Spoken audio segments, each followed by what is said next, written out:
نحمده ونصلي على رسوله الكريم اما بعد فاعوذ بالله من الشیطان الرجیم بسم اللہ الرحمن الرحیم۔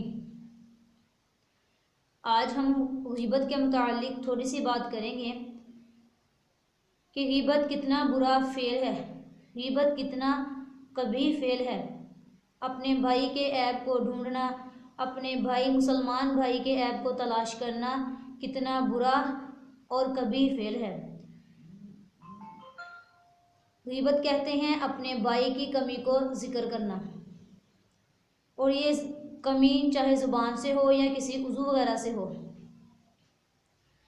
حدیث مبارکہ میں آتا ہے، حضرت ابو ہریرہ رضی اللہ تعالی عنہ سے روایت ہے کہ رسول اللہ صلی اللہ علیہ وسلم نے ارشاد فرمایا، آپ صلی اللہ علیہ وسلم نے لوگوں سے پوچھا، جانتے ہو غیبت کیا ہے؟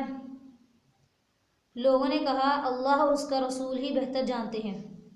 تو آپ صلی اللہ علیہ وسلم نے فرمایا، غیبت یہ ہے کہ تم اپنے بھائی کے متعلق اپنے بھائی سے منسوب کر کے ایسی بات کہو جو اس میں موجود ہو، ایسی بات کہو جو اسے ناگوار ہو، یہ غیبت ہے۔ تو ایک آدمی نے کہا، یا رسول اللہ صلی اللہ علیہ وسلم، کہ اگر وہ بات جو میں اپنے بھائی کے متعلق کہہ رہا ہوں اس میں موجود ہو، تو آپ صلی اللہ علیہ وسلم نے فرمایا، یہی تو غیبت ہے کہ تم نے جو بات اس کے متعلق کہی ہے، جو بات اس میں موجود ہے، یہی تو غیبت ہے، اور جو بات اس میں موجود نہیں ہے جو تم کہہ رہے ہو، یہ بہتان ہے۔ تو حدیث مبارکہ کے تحت، حدیث مبارکہ کے مطابق اس کی تعریف کیا نکلی کہ اپنے مسلمان بھائی کی پیٹھ پیچھے برائی کرنا، ایسی بات کہنا جو اس میں موجود ہو، غیبت ہے۔ غیبت کی حدیث مبارکہ میں بہت زیادہ سخت سے سخت سزائیں بتلائی گئی ہیں۔ ایک حدیث مبارکہ میں آتا ہے کہ حضرت ابو سعید خدری رضی اللہ تعالی عنہ فرماتے ہیں کہ رسول اللہ صلی اللہ علیہ وسلم نے ارشاد فرمایا کہ جب مجھے معراج کی سیر کرائی گئی تو میں نے کچھ لوگوں کو دیکھا جو ایک جگہ جمع ہیں، اور ان کو ان کے پہلوؤں سے گوشت کاٹ کاٹ کر ان کو کھلایا جا رہا ہے، اور ساتھ یہ بھی کہا جا رہا ہے کہ کھاؤ، یہ وہی گوشت ہے جو تم اپنے مسلمان بھائی کے پہلو سے نوچ نوچ کر کھایا کرتے تھے۔ تو میں نے جبرائیل علیہ السلام سے پوچھا کہ یہ کون لوگ ہیں؟ تو حضرت جبرائیل علیہ السلام نے ارشاد فرمایا، انہوں نے بتایا کہ یہ آپ کی امت کے وہ لوگ ہیں جو دوسرے مسلمان کی غیبت کیا کرتے تھے، جو دوسرے لوگوں کی غیبت کیا کرتے تھے۔ تو میری بہنوں، ہم آج لوگوں کو کتنا برا بھلا کہہ دیتے ہیں، لوگوں کے بارے میں کتنی باتیں کہتے ہیں کہ فلاں کتنا برا ہے، فلاں کیسا ہے، فلاں کیسا ہے۔ لیکن ہمارے سلف صالحین اور ہمارے بزرگ حضرات جو تھے، وہ کسی کے بارے میں اتنی بات کہنا بھی پسند نہیں فرماتے تھے کہ فلاں کا لباس تنگ ہے یا فلاں کا لباس کھلا ہے۔ وہ تو اس بات کو بھی بہت برا سمجھتے تھے۔ لیکن اگر آج ہم اپنی حالت پر غور کریں تو ہم کسی کو کچھ کہنے سے پہلے کچھ بھی نہیں سوچتے، جو منہ میں آتا ہے ہم اسے کہہ دیتے ہیں۔ آپ صلی اللہ علیہ وسلم کے زمانے میں یہ بات پتہ چل جاتی تھی کہ کس نے غیبت کی ہے، کس آدمی نے فلاں کی غیبت کی ہے، لیکن آج ہمارے دور میں یہ بات پتہ نہیں چلتی۔ ایک مسلمان فلسفی سے کسی نے پوچھا کہ آپ صلی اللہ علیہ وسلم کے زمانے میں غیبت کی بدبو محسوس ہو جاتی تھی، لیکن آج ہمارے دور میں ایسا کیوں نہیں ہوتا، غیبت کی بو محسوس کیوں نہیں ہوتی؟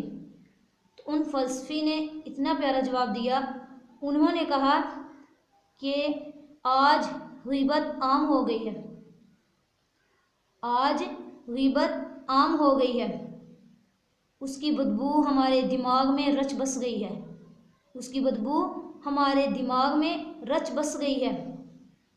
جس طرح ایک گندگی پر کام کرنے والا ہوتا ہے کہ وہ گندگی پر کام کرتا ہے اور اس کی بدبو اس کے دماغ میں سما جاتی ہے، وہ اپنا بے تکلفی سے کام کرتا رہتا ہے، اسے کوئی پرواہ نہیں ہوتی، اسے کوئی بدبو محسوس نہیں ہوتی۔ یہی حالت ہماری ہے کہ ہم اتنی غیبتیں کرتے ہیں کہ اس کی بدبو ہمیں محسوس نہیں ہوتی۔ تو میری بہنوں، غیبت ایک گناہ کبیرہ ہے جو بغیر توبہ کے اللہ رب العزت معاف نہیں فرماتے۔ غیبت آج کل عورتیں اس بیماری میں بہت زیادہ مبتلا ہیں۔ سارے مسلمان اس میں مبتلا ہیں، لیکن خاص کر عورتیں جو ہیں وہ اس میں زیادہ مبتلا ہیں۔ تو میری بہنوں، یہ غیبت اتنا برا فعل ہے جتنا کہ مردار کا گوشت کھانا، استغفر اللہ، جتنا کہ مردار کا گوشت کھانا۔ اللہ رب العزت قرآن پاک میں غیبت کے متعلق فرماتے ہیں وَلَا يَغْتَبْ بَعْضُكُمْ بَعْضًا، تم میں سے کوئی ایک دوسرے کی غیبت نہ کرے۔ أَيُحِبُّ أَحَدُكُمْ أَن يَأْكُلَ لَحْمَ أَخِيهِ مَيْتًا فَكَرِهْتُمُوهُ، کیا تم یہ بات پسند کرتے ہو کہ وہ اپنے مردہ بھائی کا گوشت کھاؤ؟ تم تو اس سے نفرت کرتے ہو۔ آیت مبارکہ میں کیا کہا؟ آیت مبارکہ سے یہ پتہ چلا کہ غیبت کرنا مردار کا گوشت کھانے کے برابر ہے۔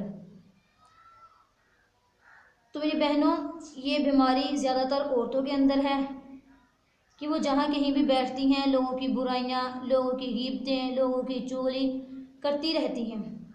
وہ یہ نہیں کہتی کہ جتنی دیر میں ہم لوگوں کی غیبتیں کرتے ہیں، لوگوں کی باتیں کرتے ہیں، اتنی دیر میں ہم اللہ کا ذکر کر لیں، کسی دوسری مسلمان بہن کو دین کی دعوت دے دیں، نماز کی دعوت دے دیں۔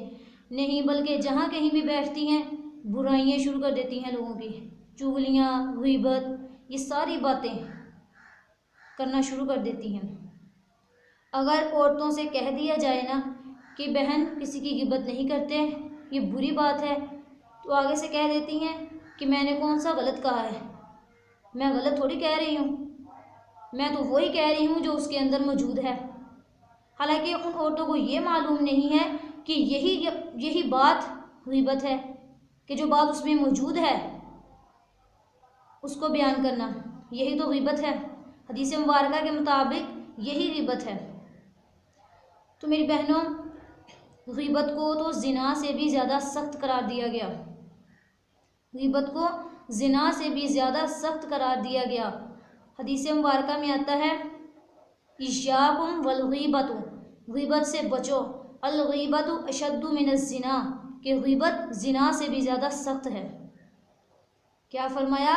کہ غیبت زنا سے بھی زیادہ سخت ہے۔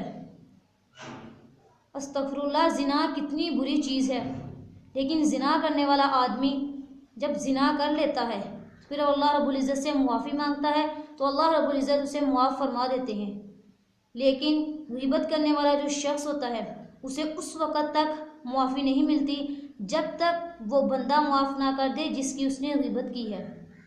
غیبت کرنا یہ بندے کا حق ہے، جب تک وہ بندہ معاف نہیں کرتا تو اللہ رب العزت بھی اس بندے کو معاف نہیں کرتے۔